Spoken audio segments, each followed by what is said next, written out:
안녕하세요. 문화적 심리학통일연구소장 심리학자 심진섭입니다. 얼마 전에 제가 러시아가 우크라이나를 침공했을 때 우크라이나, 러시아에서 하는 그 심리전에 대해서 여러분들께 한번 제가 말씀드린 적이 있을 겁니다. 시간이 꽤 지났죠. 꽤 지났습니다. 그런데 어때요? 벌써 이제 러시아가 우크라이나를 침공한 지 벌써 이제 거의 100일 정도 돼요. 3달이 이렇게 됐는데도 끝날 기미가 보입니까? 안 보입니까? 안 보이죠? 참 그래요. 러시아나 우크라이나의 그 전쟁 최종 목표도 없어요. 그냥 하는 거예요. 그냥 하는 거예요. 참 이상해요. 그리고 우크라이나가 전쟁에서 절대적 우위를 차지하지 않는 한 전쟁이 종치되지 않아요. 이 조건들이 나온 거예요. 지나다 보니까. 그렇죠. 정말 이런 것들이 나왔어요. 러시아 푸틴, 전번 시간에도 제가 말씀드린 것 같은데 정말 전 세계를 혼란에 빠뜨리는 정말 악마 같은 존재죠. 왜 한 사람 때문에 그렇게 됩니까? 러시아는 지금 편할 것 같습니까? 러시아 국민들? 편할 것 같아요? 아니라고 생각이 돼요. 정말 러시아, 우크라이나, 전 세계 국민들이 국민들이 얼마나 지금 피곤해합니까? 기름값도 올라가, 가스값도 올라가, 안 올라가는 게 없어요. 하다못해 요즘 식용유 값도 올라간다고 그러죠. 유통관계 이런 문제 때문에 그런 것 같습니다. 참 한 사람 때문에 전 세계가 참 어려움을 겪고 있어요. 시간이 꽤 지났죠. 전쟁의 시간. 그런데 처음에 생각했을 때 러시아가 우크라이나를 침공을 하면 일주일도 안 돼서 끝날 줄 알았었잖아요. 그런데 러시아가 아니고 참 우크라이나 국민들이 어떻게 했어요? 정말 방어 정말 잘하고 있죠. 왜 그럴까요? 제가 답은 드렸었잖아요. 자유민주주의에서 살았던 사람들은 자유민주주의를 지키려는 그런 의지가 높다 안 높다? 굉장히 높아요. 그럼 내가 왜 싸우는지를 알아요. 그렇기 때문에 어때요? 그렇기 때문에 우크라이나 전쟁이 현재까지 우크라이나가 완전히 러시아한테 먹히지 않고 살아남는 거죠. 우리나라 때 6.25 때 남북전쟁 할 때 보면 완전한 성인은 아니에요. 그래서 학생들이 나왔죠. 누구죠? 학도병들이죠. 학도병들은 왜 싸워지는지를 알아요. 내가 죽어도 죽음의 이유를 알아요. 자유를 지키기 위해서. 그래서 나갔죠. 가장 유명한 전투가 어디예요? 장사고지 전투 아닙니까?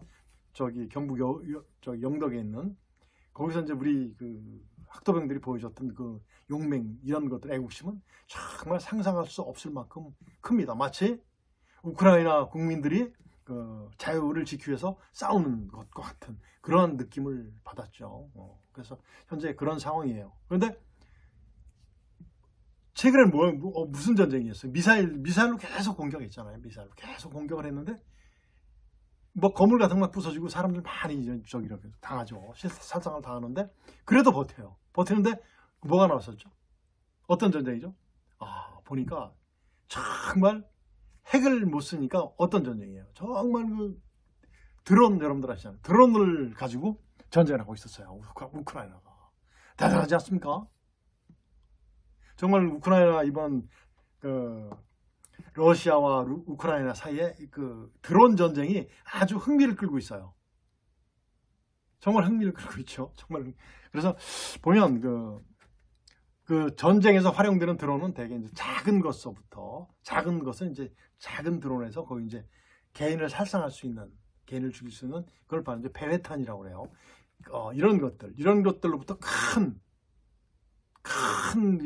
물론 이제 사람 타는 그런 건 아니고 그래도 꽤 무거운 포탄을 실을 수 있는 그러한 대형 드론까지 나와서 전쟁에 같이 참여를 하고 있어요. 물론 적이 오는 것을 감시해주는 그런 정찰기 이런 임무를 수행하는 그런 드론도 있죠. 이런 것들이 바로 이제 소형, 중형, 대형에서 중형 축에 속하는 그런 드론이라고 합니다.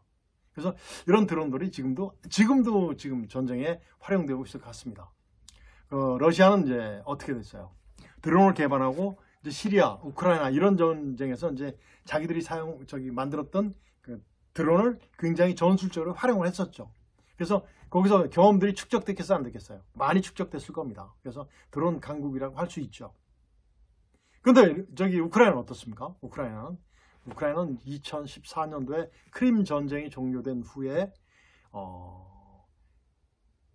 드론에 대해서 굉장히 관심이 많았대요. 그래가지고 그 드론을 이제 터키로부터 구입을 했다는 거죠. 구매한 바이락타르, TB2 이런 것들을 이제 저기 터키로부터 사왔대요. 그리고 나서 이제 자체적으로 그걸 보고 개발한 A1SM, 그 다음에 퓨리카, 레레카, 100 이런 것들을 이제 여기를 활용하고 있대요. 그래서 이제 최근에는 어떻게 됐겠습니까? 정말 미국에서 주는 무기는 정말 정밀하고 파괴력이 커요. 거기서 미국에서 주는 스위치 블레이드라는 일종의 배회탄 같은 거죠. 그러니까 전쟁의 적 지도자들 같은 거 가서 때리는 이런 것들을 많이 지원받고 있었답니다. 처음에는 어땠어요? 우크라이나가 그 드론 전쟁에서는 우세했었죠. 우세했었어요. 먼저 뛰어가지고 탁 어떻게 하는 거예요? 굉장히 이제 먼저 전차라든가 이런 거 정말 때리는 거죠. 미사일 기지 같은 거 이런 거 막 때리는 거예요.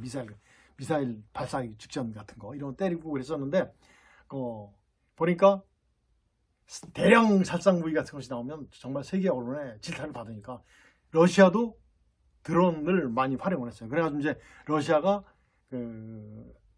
우크라이나의 그 드론을 따라가는 형태 이렇게 돼 있죠. 그래서 이제 우크라이나가 개전 초에는 굉장히 많이 그 적재로 활용했었죠. 드론을. 우크라이나는 그 바이락타르 좀 전에 말씀드린 터키산 그 드론에서 이제 장갑차 러시아 장갑차 굉장히 많이 저기 멈춰 있는 거 우리 봤지 않습니까? 그리고 장갑 차량, 지대공 미사일, 지휘소, 그다음에 이제 견인포 등을 굉장히 많이 파괴했다라고 합니다. 전가를 많이 올렸대요. 더욱이 그 드론 방어가 있어요. 드론이 오면 드론을 방어하는 거예요. 대드론이라고 그러죠. 대항하다 할 때 대드론 이런 것들이 우크라이나가 러시아보다도 우월했다고 평가가 돼요. 러시아의 저기 드론을 방어하는 또는 공격하는 이게 대드론인데 이런 것들이 러시아보다 우월했다고 합니다. 보면 총체적 드론 전력보다는 이 드론 사용에 대한 그 적극성, 드론에 대항하는 방어 능력 이런 것들이 바로 뭐냐면 대드론 능력인데 거기서 이제 드론을 어떻게 사용할 것인가, 적의 드론을 어떻게 방어할 것인가, 공격할 것인가 이런 것들이 이제 대드론 전략인데 이런 것들이 조금 러시아보다는 위에 있었다는 거죠. 전쟁 상황에서 조금 우세하다는 건 아주 절대적으로 우세하다는 그런 내용도 됩니다. 자, 어땠어요? 그리고 이제 드론 기술이 급속히 발달함에 따라서 드론 전쟁이 이제 왔는데 그것보다는 뭐가 중요합니까? 이제 드론 방어하는 것이 굉장히 중요하잖아요. 이게 이제 아주 이제 이슈가 되는 거예요. 방어. 드론 오면 드론 방어 눈에 보이니까 방어하는 것이 굉장히 필요한데 러시아는 어떻겠습니까? 러시아는 그 드론은 뭘 움직여요? 사람이 직접 움직이는 것이 아니라 사람이 전자파를 이용해서 움직이잖아요. 그러니까 뭐 전자 시스템을 공격하는 거예요. 전자 교란이라든가 거짓 시도를 보내서 드론을 방해하는 거죠. 공작을. 이런 것들을 이제 구사하다가 우크라이나는 어떻게 됐어요? 우크라이나는 레이저 혹은 전자 기파로 정밀 타격을 실시했답니다. 전자 탁 때리면 기계 망가지는 거잖아요. 그런 것들을 가지고 이제 정밀 타격을 실시했대죠. 그래서 러시아는 대개 보면 2014년도 그 크림 반도 전쟁에서 전 세계로부터 이제 제재를 금수 조치를 받아요. 그러다 보니까 전 세계에 발달된 그런 드론 기술 같은 걸 받아들입니까? 못 받아들입니까?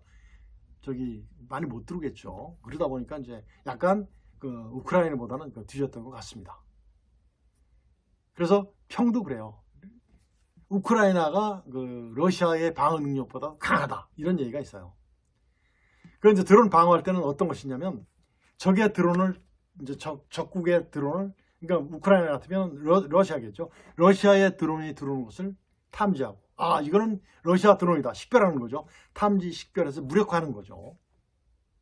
이건 이제 방어인데 대형 조치에는 이제 드론의 임무를 방해하는 그 드론들이 움직이는 것을 방해하는 가짜 정보도 보내고 해서 방해하는 그 기능을 잘 활용하지 못하도록 하는 것이 바로 소프트킬이라고 해요. 소프트킬.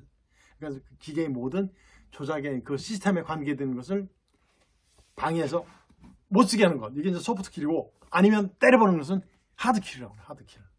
우리가 컴퓨터에 있으면 그 안에 있는 모든 내장품 그 기기들은 소프트웨어고 그것을 안에 들어있는 그것을 보호해 주는 것을 하드라고 그러잖아요.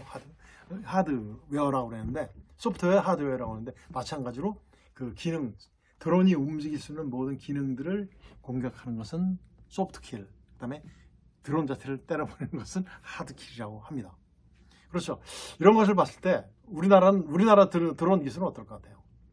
대한민국 드론 기술은 우리도 꽤 높습니다. 정말 정말 제가 사는 곳이 저기 경기도 이제 시골인데 보면 옛날에는 그 농약 칠 때 전부 다 이제 사람들이 가서 쳤는데 지금 드론으로 해요. 그 정도 정밀하게 합니다. 양도 정확하고.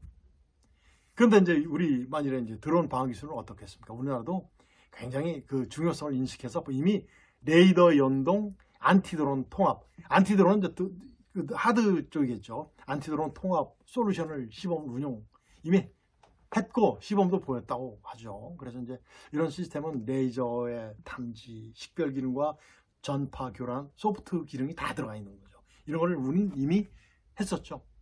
그 드론을 무력화시키는 때려버리는 거 이제 못 쓰게 만드는 기계를 고장내키는 것은 바로 뭐다? 하드킬인다. 이런 걸 이미 했다고 그래요. 그래서 이제 실제 전쟁상에 있어서 선진국과 약간 떨어지는 강국과 저기 약한 나라들의 그 전쟁에서는 정말 이 드론의 기술이 드론의 힘이 얼마만큼 클지는 정말 예상을 못하죠. 만일에 핵이라는 아니면 굉장히 대구경 무기에 그 등장을 하면 드론은 작겠지만 그래도 아니라고 생각이 돼요. 그래서 드론은 정말 우리가 계속해서 발전시키고 우리도 발전시켜야 될 가능성이 아주 풍부한 발전시켜서 그 시스템을 만들어 놓으면 정말 활용될 곳이 굉장히 많다고 생각이 돼요. 제가 한번 생각을 해봤습니다. 저기에 2000년도 초반기 때 그때 이제 드론이 처음 나오기 시작합니다. 그때 제가 뭐 했었죠? 그 대북심전 했지 않습니까? 그때 전단을 드론에 장착을 해서 그 해당 적 지휘관들한테 갖다 딱 때려주는, 많이 필요 없죠. 비밀 편지처럼 주는 그런 것도 한번 생각을 해봤었는데 얼마 있다 전역했기 때문에 실효화되지는 못했었어요. 그죠? 그래서 그렇게 됐었는데 드론 개발되면 정말 아주 유용하게 쓸 수 있는 그런 장비가 되리라고 생각이 됩니다. 그래서 우리 군에서 물론 하고 있을 거예요. 더 발전시켜서 확 위에 있는 대북 위에 있는 이번에 보십시오. 이번에 그 러시아와 우크라이나 전쟁에서 우리는 뭘 느낍니까? 우리는 좀 내일이 아니니까 처음에는 푸틴 나쁜 놈이야 막 이런 식으로 얘기하다가 러시아 멋있어. 정말 러시아 대통령 정말 잘하고 있어. 이러다가 지금은 별로 없어졌잖아요. 3달 정도 지나니까 전부 다 이렇게 무력화되고 그랬어요. 그래서 보면 아마 우크라이나가 그 드론을 가지고 전쟁을 이렇게 하는 걸 보면 전쟁을 끝낼 수 있는 어떤 그런 강력한 그런 힘은 없지만 지속하고 어떻게 유지시켜 줄 수 있는 그런 무기는 되는 것 같아요. 그래서 분명히 실효성은 입증이 된 거나 마찬가지입니다. 그래서 이번에 그 현재까지 진행된 러시아와 우크라이나의 그 전쟁을 보면서 그 현재는 소강 상태지만은 관심 밖으로 밀려난 그런 것 같이 느껴지지만은 아닙니다. 무관심. 저는 뭐를 생각하냐면 아마 여러분들도 생각했을 겁니다. 만일에 1950년대 그때는 뭐 지금처럼 매스컴도 발달이 안 됐잖아요. 대한민국 한반도에서 전쟁이 일어났다. 외국 사람들이 신경이나 썼겠습니까? 우리 정말 아프고 피곤하고 정말 살기 힘든데 그런 생각을 쭉 해봤어요. 정말 그런 생각을 해봤습니다. 그래서 보십시오. 정말 안보의식이 정말 안보 태세가 정말 중요합니다. 그래서 방어 태세가 정말 잘 갖춰져 있어야 돼요. 정말 만일에 북한에서 김정은이가 실수를 하면 실수하는 순간 남북 통일의 계기가 되는 완전히 초토화시켜버리는 누가 북한 주민들은 아니에요. 그 핵심 계층 김정은이 일당을 초토화시켜서 정말 남북 통일이 되는 계기가 만들 수 있는 그런 능력을 갖춰야 됩니다. 우리가. 그리고 안보 태세가 확립이 돼야지 국민들이 리더를 믿을 수 있어요. 완전히 믿고 맡기고 우리는 우리의 국민의 일을 할 수 있는 겁니다. 정말 그래서 정말 이번에 그 안보 태세 확립이라는 그 생각들이 막 나오더라고요. 그래서 분명히 안보 태세 확립만 중요한 것이 아니라 이번에 보여줬죠. 그 미사일 김정은이가 발사했을 때 우리가 지대지 미사일 쐈었습니까? 각기 미국과 우리 대한민국이 같이 한 발씩 쐈어요. 너희들 까불면 안 된다. 보여준 거잖아요. 그리고 우리의 그 전투기 시스템도 보여줬잖아요. 모든 걸 보여주면 이런 것들이 이제 어떤 무력 시위죠. 이런 것들을 북한에 보여줬어요. 그뿐이 아니고 그런 태세도 정말 완벽하게 준비가 돼야 되겠고 우리 국민들은 정말 안보의식이 강화돼야 돼요. 정말 강화되어 있어야 됩니다. 그래야지 우리 후손들한테 물려준 이 자유대한민국이 우리 한반도가 정말 온전히 지켜줄 수 있어요. 그래야지 북한 내 동포들을 자유민주주의 품 안으로 안을 수 있습니다. 그래야지 문화적 심력 통일이 되는 거예요. 진정한 문화적 심력 통일이죠. 그래서 참 이런 것들이 빨리 이루어졌으면 좋겠다라는 생각을 해봤습니다. 왜? 이번에 러시아와 우크라이나와 러시아의 그 전쟁의 그 소강 상태되는 모습을 보고 거기서 등장한 드론이라는 그 매체를 통해서 한번 생각을 해봤고 우리의 안보태세의 중요성 같은 것, 우리의 선진화된 발달된 기술 같은 것을 더욱 발전시키고 강화시켜서 정말 안보태세 확립이라는 그런 명제를 가지고 한번 여러분께 말씀드려봤습니다. 오늘 여기서 마치겠습니다. 안녕히 계십시오.